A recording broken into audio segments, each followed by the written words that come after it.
حضرت امام شافعی علیہ رحمہ فرماتے ہیں کہ مجھے صوفیاء کے دو جملوں نے بڑی روشنی دی ہے۔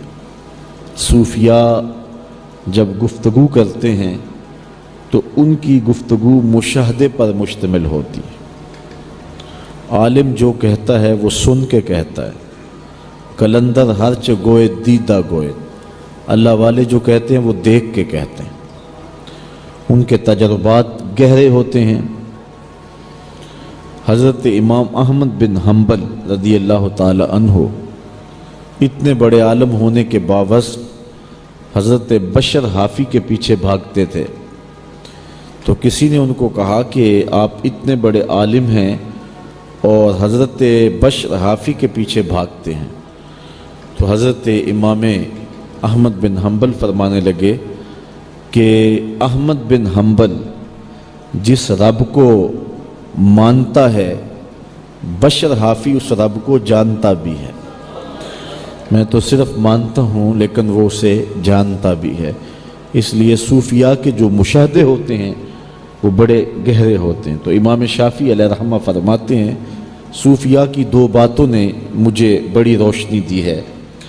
ان میں سے ایک بات کہ الوقت سیف قاطع، کہ وقت کاٹنے والی تلوار ہے۔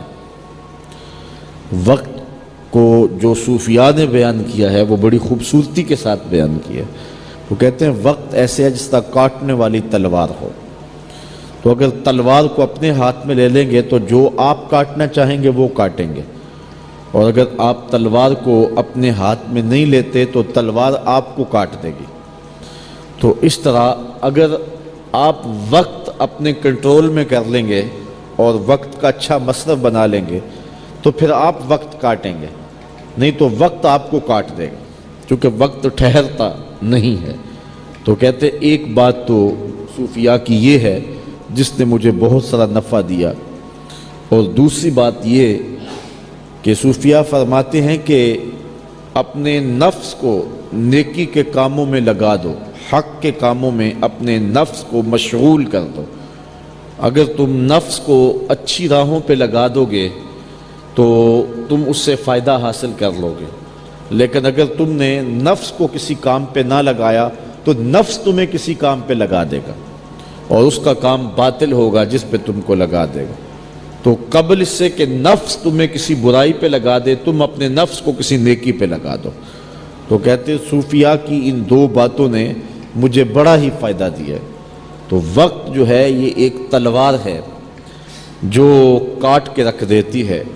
اگر اس تلوار کو آپ اپنے ہاتھ میں لے لیں تو پھر حالات کی سنگینیاں کاٹ لیں گے، پھر دکھوں کا کلیجہ چیر لیں گے، پھر مشکلات اور مصائب کو کاٹ لیں گے، پھر سنگلاخ راہیں زندگی کی ان کو کاٹ کر کے آپ کامیابی کے زینے پہ پہنچ جائیں گے۔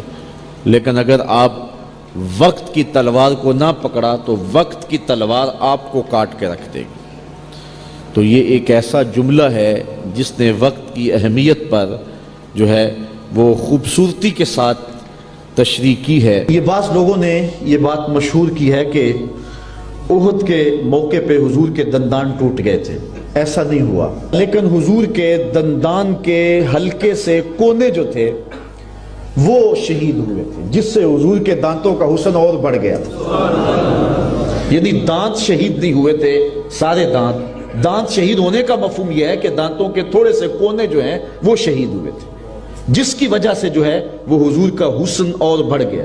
اچھا، کافر بڑے خوش ہوئے جب انہیں پتا چلا نا کہ احد میں حضور کے دانت شہید ہو گئے، اور دانتوں سے انہوں نے یہی مفہوم لیا کہ شاید دانت ہی نکل گئے، تو وہ بڑے خوش ہو گئے کہ شاید اب حضور سونے نہ لگے۔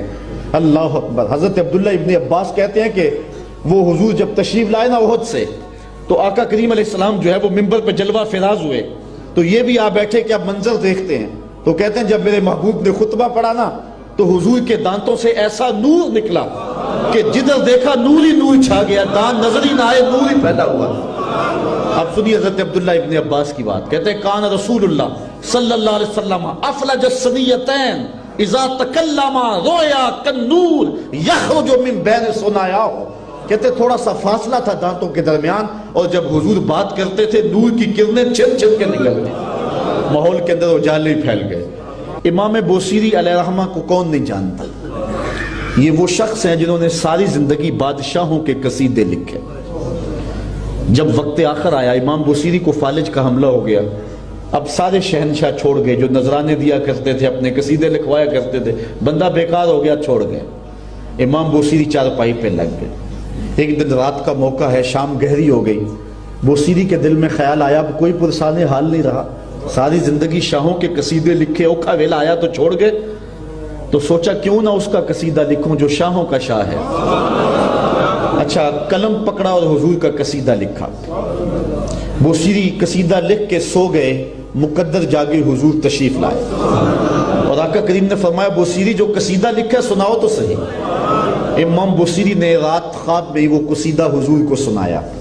آقا کریم نے دست شفقت امام بوصیری پہ پھیرا، اور پھر حضرت امام بوصیری کو چادر عطا کی۔ قصیدہ بردہ کو قصیدہ بردہ اسی لیے کہتے ہیں کہ اس پر حضور نے چادر عطا کی تھی۔ اقبال بھی کہتا ہے اے بوصیری را ردا بخشندائی، مر بربت سلما مرا بخشندائی، اے بوصیری کو چادر دینے والے میری طرف بھی نظر کرم کی۔ اللہ اکبر۔ اور ایک جگہ اقبال کہتے ہیں اے لوگوں میں تم سے اپنے شعروں کی داد نہیں مانگتا، تم نے مجھے کیا داد دینی ہے شعروں کی، میں اپنے شعروں کی داد گنبد خضرا کے مکی سے مانگتا۔ اللہ اکبر۔ تو حضور علیہ السلام نے چادر عطا کی، امام بوصیری اٹھے تو دیکھا چادر سراہنے پڑی ہوئی تھی اور پورا بدن سلامت ہے، بس فوراً غسل کیا، وضو تازہ کیا، اور پھر اٹھے اور چادر اپنے کندھوں پہ اڑی اور کہا کہ تہجد کی نماز جا کے مسجد میں پڑھتا ہوں۔ امام بوصیری بالکل تندرست ہیں، گزر رہے تھے، راستے میں ایک فقیر کھڑا تھا، دیکھ کے بوصیری کو کہنے لگے بوصیری رات والا قصیدہ تو سناؤ۔ بوصیری نے تجاہل عارفانہ کرتے ہوئے کون سا قصیدہ؟ کہا بھول گئے ہو، یہ چادر کہاں سے آئی ہے؟ جب رات تم نے سنایا تھا میں بھی پاس ہی تھا۔ امام بوصیری کا یہ قصیدہ پھر مقبول ہوا۔ مقبول کیوں نہ ہوا؟ حضور نے قبول کیا۔ اچھا، فارسی کا کلام ہو آپ کو سمجھ نہ آ رہی ہو تو آپ اس کو نہیں سنیں گے، عربی کا کلام ہو سمجھ نہ آ رہی ہو آپ نہیں سنیں گے، انگلش کا کلام ہو سمجھ نہ آ رہی ہو آپ نہیں سنیں گے، لیکن یہ قصیدہ بردہ عربی میں ہے، پنجابی سننے والا ہو تو وہ بھی جھوم رہا ہے، عرب ہو وہ بھی جھوم رہا ہے، فارسی دان وہ بھی جھوم رہا ہے۔ یہ حضور کی بارگاہ میں مقبول ہوا ہے، اس لیے جو ہے اس کو قبول عام نصیب ہوا ہے۔ لیکن قصیدہ بردہ میں ایک شعر ایسا ہے جو قصیدہ بردہ کی جان ہے۔ حضرت مولا علی قاری نے لکھا ہے کہ بہت سارے بزرگوں نے خواب میں حضرت صدیق اکبر اور حضور کو دیکھا کہ آقا کریم حضرت صدیق اکبر کو کہہ رہے ہیں بوصیری والا وہ شعر تو سناؤ۔ وہ شعر کیا ہے سنیے۔ اللہ اکبر۔ وہ شعر ہے، حضرت امام بوصیری کہتے ہیں کأنما اللؤلؤ المکنون فی صدف من معدن منتقم منہ ومتبسم۔ حضور آپ کے منہ مبارک میں مبارک دانت ایسے ہیں جس طرح سیپ کے اندر قیمتی موتی ہوں،